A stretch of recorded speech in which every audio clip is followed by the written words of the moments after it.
Supreme Court of Florida is now in session. Please be seated.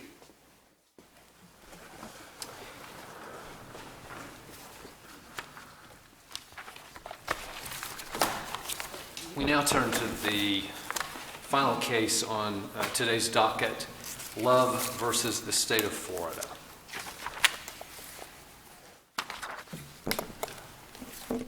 Good morning. Mr. Chief Justice, and may it please the Court. This Court has always held that burden of proof provisions are procedural in nature. The burden merely provides a means or method to adjudicating, enforcing, and litigating underlying substantive rights. As a result, the burden of proof provision in this case is both procedural and therefore presumptively retroactive to all pending cases. That is essentially what this Court recognized in Bretherick, where considering the question of which party should bear the burden of proof at a stand-your-ground immunity hearing, the Court repeatedly characterized that question as being one involving procedure. On top of that is the fact that these legislators clearly believed that what they were doing was adopting corrective legislation, the purpose of which was to effectively put criminal defendants in the position that they would have been in but for this Court's decision in Bretherick. And the only way to give full effect to that legislative policy determination would be to apply this new law to cases like Miss Love's. I'd like to start today. Well, let me ask you this. If you just look at all this on its face, the legislature passes a statute that changes the burden of proof in particular proceedings. And there's an effective date for that change. And the most common sense way to understand that is that the hearings, the proceedings that take place after that effective date would be proceedings in which that new burden of proof would apply. Now, I understand that's not what you're arguing, but that still gets your client what your client needs on that question. Why wouldn't that be the most common sense way to understand such a statute? And in fact, Chief Justice Kennedy, the statute itself says in a criminal prosecution at a stand-your-ground immunity hearing. So when the judge would look to determine what's the burden at that hearing, it would look at the burden in effect on the day of the hearing. I think that makes a lot of sense. Our position is somewhat broader. We say all pending cases, but you certainly could resolve this case in Ms. Love's favor by saying that it applies to hearings held after the date that the law took effect. Well, let me piggyback on that, because and this is confusion. I want you to educate me on this. What's the purpose for retroactivity purposes of this procedural substantive doctrine? You do a great job in your brief of talking about the different presumptions that arise, and it all seems to be, we don't really know what the legislator is saying, so we've developed all these tests and presumptions that are there. What's the purpose of all of this? I think we know what the purpose is, Justice Luck. It's to protect reliance interests. So the way that you have defined the difference between substance and procedure, substance is, under Garcia, when you declare what acts are crimes, that's substantive, and people are going to rely on that. Well, I understand the tests. I am trying to get at. Well, let me ask you this. Let me ask you more specifically. Is there a constitutional difference between substance and procedure for retroactivity purposes, or was this just a test developed just so we were able to give some guidance about finding when something is procedural, when something is substantive, or when it applies retroactively and when it does not? You have said in other cases that the due process clause does contain, and because of reliance interests, the distinction between substance and procedure. But that wouldn't affect this particular case because it's retroactivity inures to the benefit of the defendant, correct? Correct, at least under the ex post facto clause, that's correct. Well, even under due process. I mean, in other words, he's getting more rights, not less rights as a result of this. So there's no constitutional implication. I guess what I'm asking is, it seems like we're working backwards. It seems like we're trying to guess at substance procedure through these very difficult and inaccurate tests that we've seemed to describe a lot of different ways over the years to try to get at presumptions, rather than just doing what Justice Kennedy just asked, which is, let's look at the statute. If they say retroactive, if they say start now, if they say start later, we do what they tell us to do, and then ask the constitutional question. So I think to the original question you posed, the reason that I was mentioning reliance interests is because that really does inform what you call substance and what you call procedure. The reason I say that is, in the context of the criminal law, when you define what a crime is, people will rely on that, because if you say it's A, B, and C, that's what the legislature says, people know if I do those things, I'll be held accountable, but if I do something else, that will be perfectly fine, the law will allow it. But it would be unfair to change that. Well, but those kind of lines of analysis regarding reliance interest or vested rights, that's all kind of swirling around this. I struggle with understanding how that makes any sense in this particular context where we're talking about the rights of the state. Now, the state has no vested rights that can't be taken away by the state, by the legislature.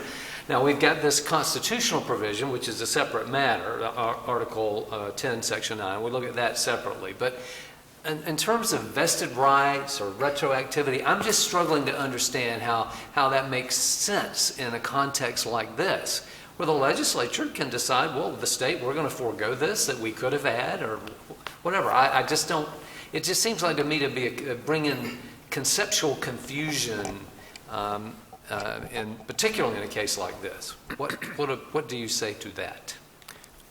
I think that that's a fair way to approach it, but within the existing doctrine that you have these sets of default rules against which the legislature understands that it acts.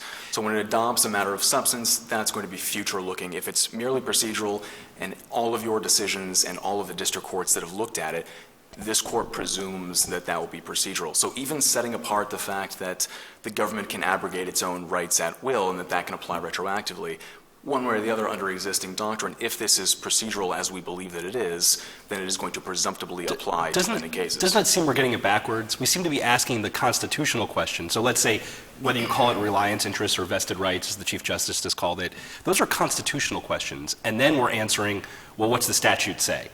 It seems like we're flipping that.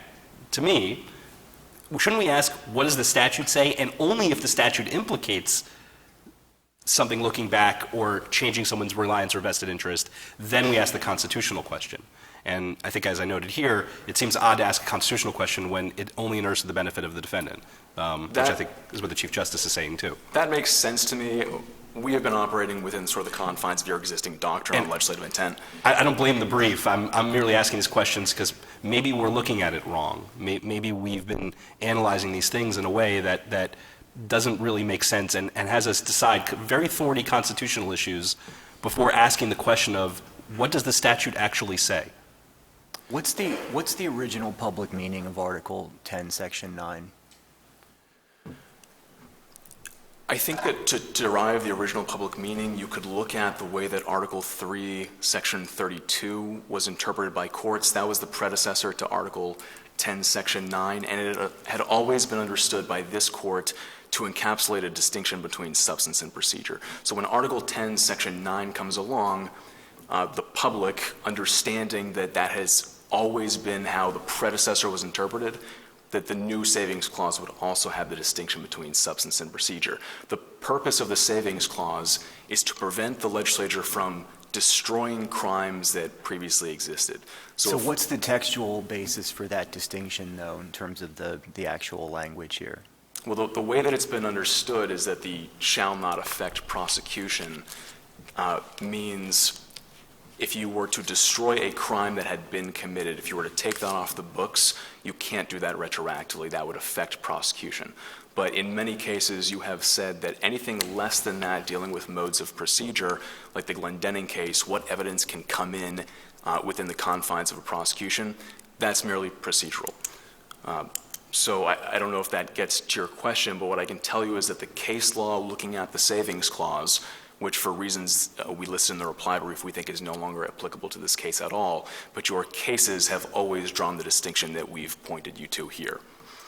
If I could say a few words about how we think burdens of proof actually operate and why we believe that they are procedural, like the Second District said in AW, what a burden does is not change the elements of any crime or the affirmative defenses of a crime. It's not like Smiley, where conduct that previously was unlawful the day after the amendment becomes lawful. What the burden does is just provide a measuring device for use by a fact finder within the confines of a judicial hearing, and that looks in all respects like what you have said is the classic definition of procedure, a law that allows means and methods, the mode, machinery of the judicial process. If we're literally reading our precedent, though, in other words, if we're going that route,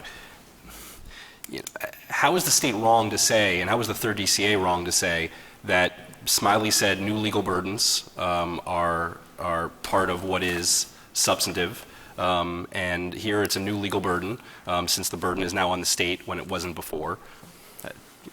It seems pretty logical reading of that. How do you blame the third for reading it that way, and the state for that matter?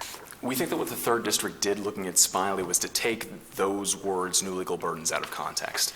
Every time this court has used that phrase, it was truly talking about something substantive. In Spiewak, creating a new element of a cause of action, Arrow Air creating a brand new cause of action, Smiley changing the elements of affirmative defenses. So that's when the term has been used, it really did refer to actual rights and obligations of real Florida citizens as they operate in the world. Sort of when the legislature tells real people how to interact and how to behave in their actual real world existences, that's substance. But this court has never suggested that a burden of proof would be anything but procedural, and in fact, in multiple cases, you've said exactly that, it's procedural. I would point you to your decision in Walker and LaBerge versus Halligan, which I think is a useful case for us because it draws the distinction between, on the one hand, the substantive right to immunity, and on the other hand, the burden of proof that simply governs how you determine is a person immune or not. I would say one last thing and then I'll sit down, which is that I think you can tell in a big way that this is not substantive because had my client, these are the facts of the case, were my client and her daughter attacked outside of a nightclub by two very large, determined, and aggressive men, she wouldn't have thought to herself, okay, I want to act in self-defense. I wonder what's the burden going to be at a later stand your ground immunity hearing 2 years later. What she would have asked to find out if her conduct was lawful or not was what are the actual substantive elements of a claim of self-defense? Did I reasonably fear death or great bodily harm? So I want to ask you one question before you sit down. Yes. I know you all don't want to talk about it, but in my mind, it's an open question for me, and I think it needs to be addressed, at least for me. There are tons of statutes, as I understand it, where the legislature has set out burden shifting and sets out a standard of proof, whether it's beyond a reasonable doubt, clear and convincing, and whatnot. If we are to find those to be procedural, why are not all those suspect for constitutional purposes, given that the test is at least similar, not the same? And it cannot just be that in every case the legislature passed an intertwining law. If I looked, I haven't, but if I looked, I'm sure some of those laws were standalone laws where they just, this is the burden and that's it, without intertwining it with something else when, at the time it was passed. How do those litany of statutes not cause concern for us from the constitutional perspective? Justice Luck, when we were litigating this question at the circuit court level, I looked and we put together the very large list of burden of proof provisions. From my recollection, nearly all of them, if not all of them, were in fact intertwined with substantive bills that actually conveyed rights to citizens. So I don't think that there would be many outliers, but the doctrine as you've announced it, and I think that then Judge Kennedy's decision for the Second District in Cartwright really lays this out nicely. Under your precedence, if a procedural provision passed by the legislature is intertwined with substantive rights, meaning here is a bill with substantive protections, and here is how the legislature wanted them to be processed in judicial proceedings, then that is perfectly acceptable.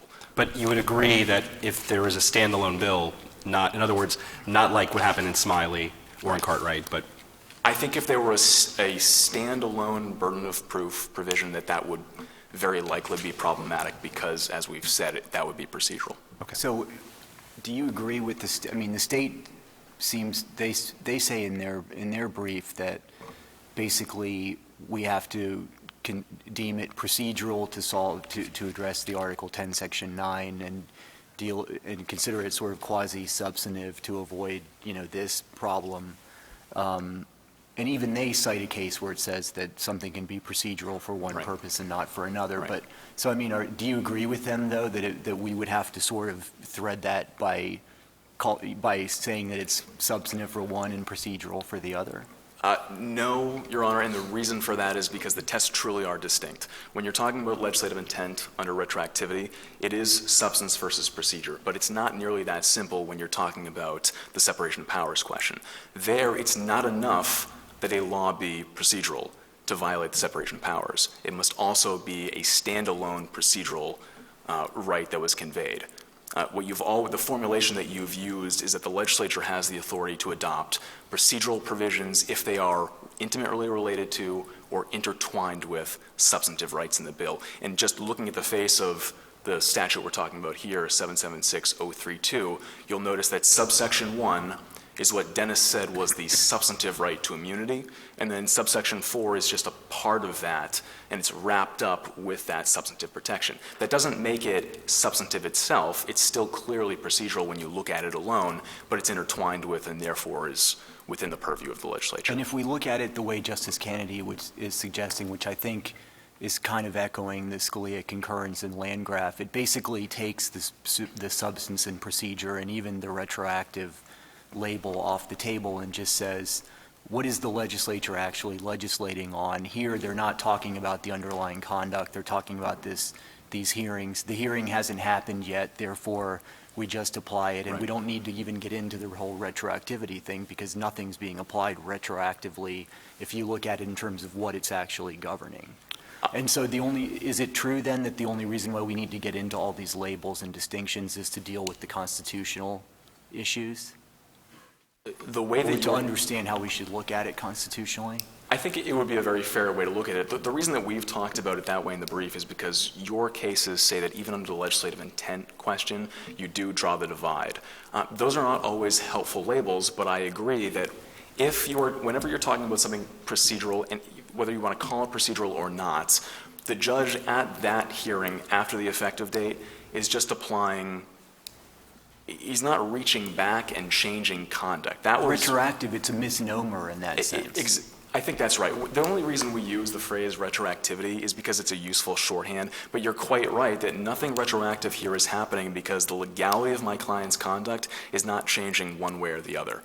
Post-amendment, if she acted in self-defense under the substantive provisions of the law, she also acted in self-defense afterwards and vice versa. If her conduct was originally unlawful and now we have the burden of proof change, it's still unlawful. The question is, how do you prove it within the confines of a judicial hearing, which is classically what you've called procedural. You're now into your rebuttal time. Thank you so much.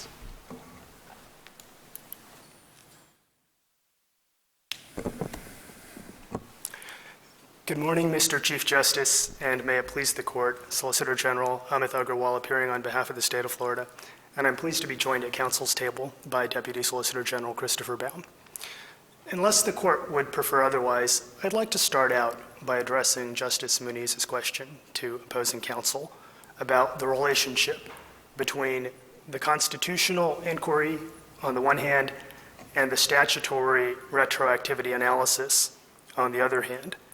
And I think the answer to that question, Your Honor, is that one of the big differences between our position and the position of the petitioner in this case is that, in our view, this Court's decision-making process should not be dictated by conclusory and formalistic labels like substance and procedure that employ vague and malleable terms that can be selectively invoked, sometimes by the same party, in the same case, in inconsistent ways in the same brief, to justify preferred outcomes in different contexts. Well, if that's so, wouldn't that push us toward what the line of analysis that I started out referring to, in which I did not echo Justice Scalia, but shamelessly parroted him, what he says in his concurrence in Landgraf. So that seems to me, when I listen to what you're saying, I'm saying, you're channeling what Justice Scalia said there, but that doesn't seem entirely consistent with where you end up.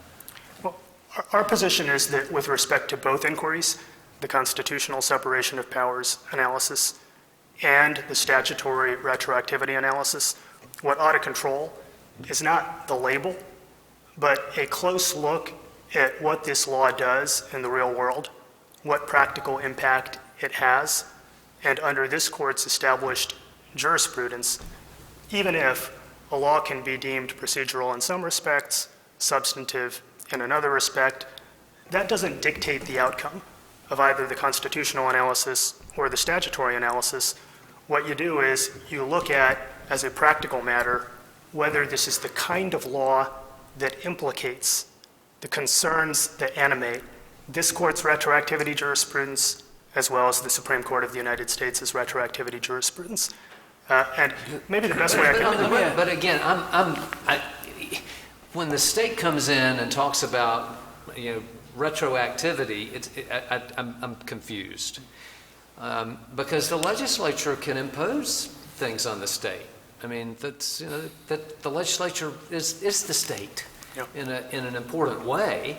So when we look at this statute that talks about the burden of proof in immunity hearings, and it has an effective date, I'm struggling to understand why we would not just take the legislature, what they say at face value, and so that after the effective date of that statute, if an immunity hearing is held that's within the scope of that statute, that the new burden of proof would apply.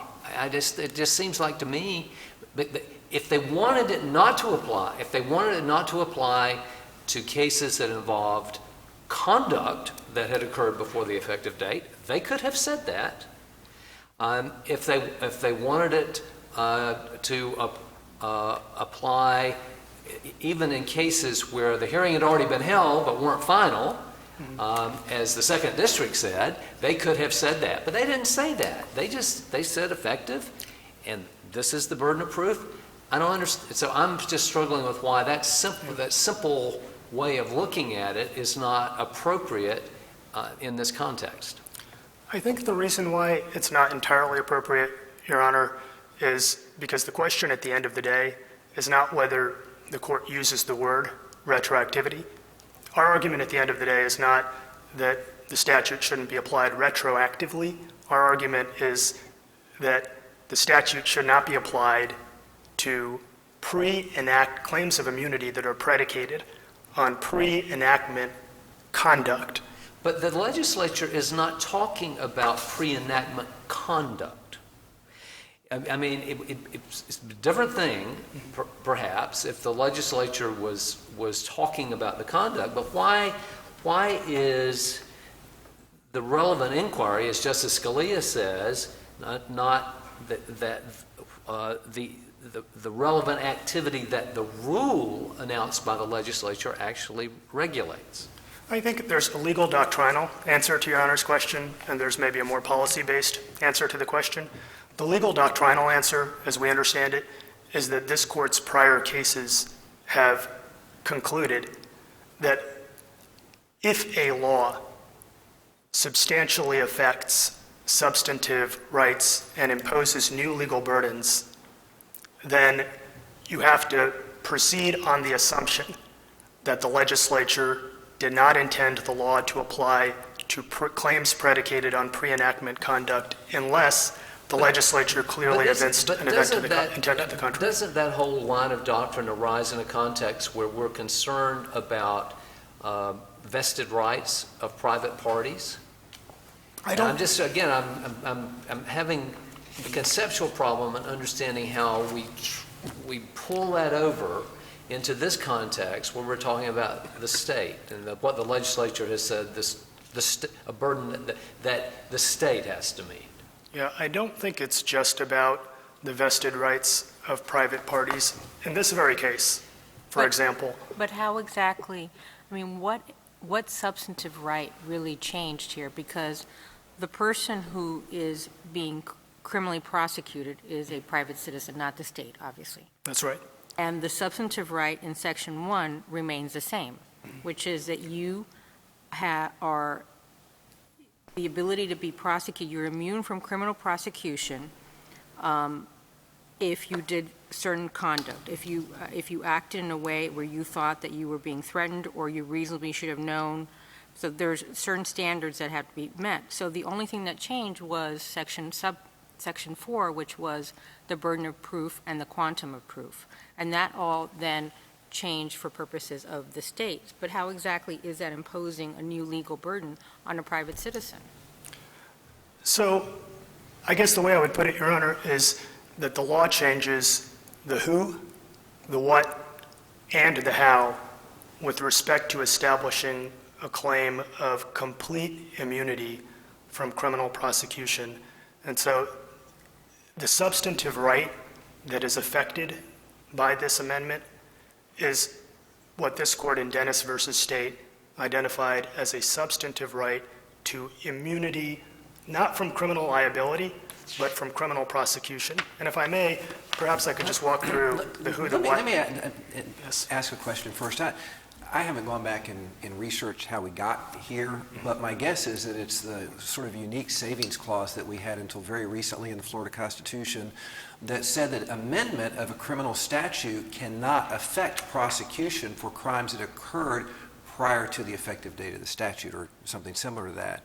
And that would seem to, I mean, the plain language of that, I mean, this certainly would affect your prosecution, changing the burden of proof. Yes. And so I'm guessing that that's how we got here, and you, in your brief, are relying on that language. Does it affect the argument at all that that constitutional provision has been changed and no longer applies? I mean, now it's only the repeal of a criminal statute that cannot affect prosecution. So given that change in the constitutional language, which is the only constitutional provision that I think that could affect or directed the underlying law in this area, why is this an issue now? We think the recent change to Article 10, Section 9 doesn't affect our argument or the court's analysis because we were relying on Article 10, Section 9 for the proposition that it helps to assess what the legislature's intent was at the time that it enacted this amendment. And that was on the basis of the theory of constitutional avoidance. And you would agree that we should look at what the statute says before we start asking what the legislature intended? Absolutely. Okay. Yeah.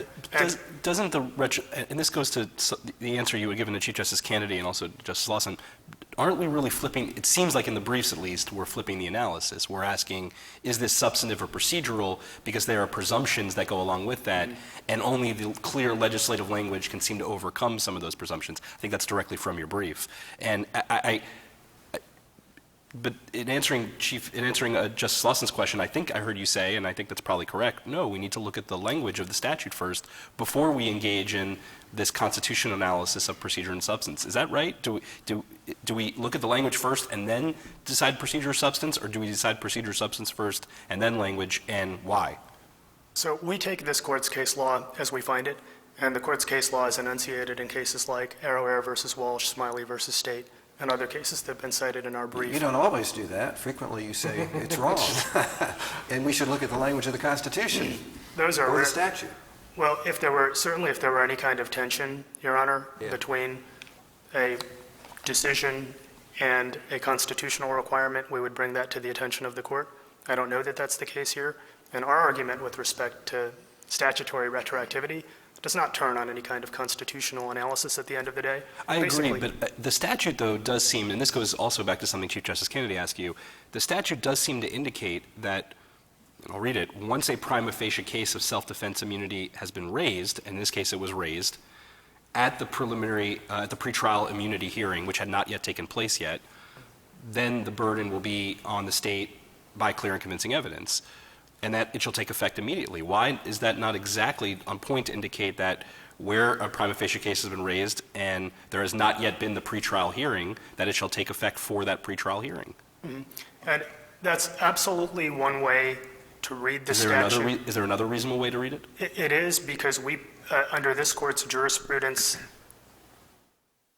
case law sets out default rules against which the legislature acts. My question to you is different than that, and I understand. My question to you is there another reasonable way to read what I just read? Not forget case law, forget presumptions. Reading the language as we do under the rules of construction, is there another way to read it that's reasonable? You certainly could, but, Your Honor, we think that statutes that have been enacted by the legislature should be interpreted on the assumption that the legislature knew what this court's decisional law was at the time. That provides a clear statement against which the legislature, clear background rule against which the legislature can act. And if I may, So the I would like- legislature, though, would have to, when they wrote that, they would have had to be thinking that this goes into the arrow error box as opposed to the things that have been characterized as procedural. I mean, it does seem like the argument that you guys are making to try to analogize this to the cases where there are new causes of action and people's behavior is either legal or not, you know, depending on what the statute says. I mean, it doesn't seem like those cases really apply to this. Well, let me put it this way, Your Honor. A lot of those cases talk, as opposing counsel mentioned, about changing the element of a claim. And we think that when you look past the burden of proof label and look at the plain language of Section 776.032, subsection 4, what it's really doing is not just changing the burden of proof. It's changing the elements of a claim for immunity from criminal prosecution in contradistinction to a claim for immunity from criminal liability. Why does it do that? Well, like I was saying before, that's because the amendment changes the who, the what, and the how with respect to this claim for immunity. In terms of the who, under the old version of the statute, the government, the state, didn't have to prove anything. Now, it's the state that has not just a higher quantum of proof or a higher burden of proof. It's the state that has to prove that the defendant was not entitled to immunity. So the who has changed. You have a complete transfer of the burden of persuasion from one party to another. That, in our view, is not just changing the burden of proof, it's changing the legal standard that governs the adjudication of a claim for immunity from prosecution. So you change the who, you also change the what. Under the old statute, as construed by this court in Bretherick, the what that had to be proven was that the defendant was entitled to immunity because the defendant had justifiably used force. Now, the what is that the defendant did not justifiably use force. That's not just a semantic distinction, because particularly when the evidence is in equipoise, that's case dispositive. Not even just issue dispositive, it's case dispositive. So you've got to change to the who, you've got to change to the what, and then you've got to change to the how, and that is to say, to the standard by which these issues have to be proven, changing, of course, from a preponderance of the evidence standard under Bretherick to clear and convincing evidence under 776.032. And our submission to the court at the end of the day is that when you change the who, the what, and the how with respect to a claim of complete immunity from criminal prosecution, that is not just altering the burden of proof. That is saying that someone who otherwise may or may not have been immune from criminal prosecution now is in exactly the opposite scenario. And we know that that's exactly the case in this very case. Because Though from the legislature's perspective, it seems like if you look at the statute and then you see the evolution of the case law, it would be reasonable for the legislature in this context to think that whatever immunity someone had from prosecution is what was established back in '05, and that this is just sort of fleshing out the details that the court had previously done, and now, the legislature stepped in and, clarified what that arguably should have been from the beginning. I mean, because there always was an immunity from prosecution, and that's, on its face, that substantively didn't change. So there was an immunity from prosecution, and what has changed, in our view, is the nature and the scope of that immunity.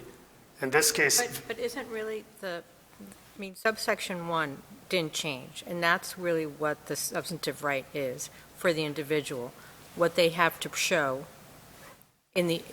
prior to subsection 4, what they had to show in order to be able to assert that defense. So the question, though, is, and in Bretherick, this court, in essence, said the legislature didn't speak on this burden of proof, so we're going to speak on the burden of proof, and the burden of proof is now going to be X. So didn't really the legislature, in enacting subsection 4, just say that burden of proof in that case is incorrect, and this is the burden of proof that we think is the correct one, and the quantum of proof that's correct? So the legislature did statutorily override this court's decision in Bretherick. That is certainly true. there is an immunity before and after the amendment from criminal prosecution. That is true. The nature of the immunity has changed because the burden of persuasion has been entirely shifted from one party to another. And one way to illustrate that is to look at the facts of this particular case. We had the trial court say near the end of its order that under the old standard of proof, Petitioner Love would not be entitled to immunity from prosecution, not just from liability, but she couldn't be subjected to the burden of going to trial. But if the amendment applied, that she would be immune from criminal prosecution. And basically what that illustrates is the policy intuition underlying this court's retroactive activity jurisprudence. This kind of gets to your question, Justice Kennedy, about why are we even talking about retroactivity doctrine and related concepts. And I think a big part of that answer is that this court's jurisprudence in this area is informed by certain widely held intuitions of fairness and intuitions about how statutes work. And one such intuition is that it would be unfair for identically situated criminal defendants who have engaged in exactly the same criminal conduct on exactly the same day to be subject to different legal regimes based purely on the accident of how rapidly their cases happen to progress through the criminal justice system. And instead, the intuition is that all things being equal, you want the adjudication of a substantive right to turn on the state of the law that was in effect at the time of the underlying conduct and not at the time that the case happens to be adjudicated. Now, the legislature absolutely has policy discretion to say, well, we recognize that it might be unfair to treat identically situated defendants differently, but we want to do that. We want to go there. And that's precisely why this court has articulated a jurisprudence that says, look, when you start to affect substantive rights, when you start to impose new legal burdens, that's the kind of thing that animates retroactivity jurisprudence, and the legislature needs to speak clearly. They can do it. They can accept all the consequences and the costs of retroactivity or of applying a new law to pre-enactment conduct, but they have to speak clearly when they do that. Well, I am puzzled concerning why they have not spoken clearly. And I mean, I think Justice Scalia would say they've spoken clearly here. But let me, I think we've talked about all that quite a bit. Let me ask you another question. If we decide that we don't accept the state's argument here and that instead we conclude that Love was entitled to the benefit of the amendment to the immunity statute, and that the statute does not violate Article 10, Section 9, in your view, what should happen next in this case? Should it remand back to the 3rd District, and it should go back to the trial court? We're not asking the court to adjudicate the constitutional separation of powers question under Article 5, Section 2, subsection A. I see that my time has run out. I'm, of course, happy to answer any other questions that your honors might have. Thank you.